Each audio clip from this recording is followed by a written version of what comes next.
Maranatha దేవునికి మహిమ కలుగును గాక. ఈరోజు దేవుని వాగ్దానం దానియేలు గ్రంథము 6వ అధ్యాయము 16వ వచనము.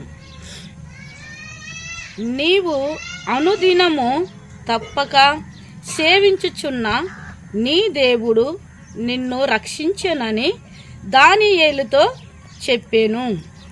దేవునికి మహిమ కలుగును గాక. మరి దానియేలు సేవించుచున్న దేవుడు దానియేలును రక్షించాడు.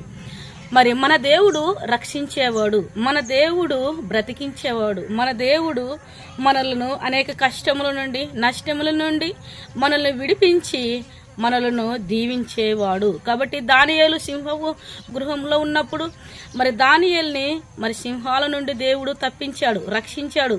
మనల్ని కూడా దేవుడు అనేక కష్ట నష్టముల నుండి రక్షించి దీవించునుగాక. కళ్ళు మూసుకుందాం, చిన్న ప్రార్థన చేసుకుందాం. దయగలిగిన తండ్రి, కృప కలిగిన యేసయ్యా నీకు వందనములు. ప్రభా, దానియేలును ప్రభా సింహోక్షించారయ్యా. మమ్మల్ని కూడా దేవా అనేకమైన కష్ట నష్టముల నుండి, ఇరుకుల నుండి, ఇబ్బందుల నుండి, అయామరైన అనేక అపాయాల నుండి దేవా మీరు మమ్మల్ని రక్షించండి. ఈ ఉదయకాలం మీ వాగ్దానం చూస్తున్న ప్రతి బిడ్డను అయా మీరు దీవించి ఆశీర్వదించుమని యేసు నామమున ప్రార్థిస్తుంటున్నాను పరమ తండ్రి. ఆమేన్.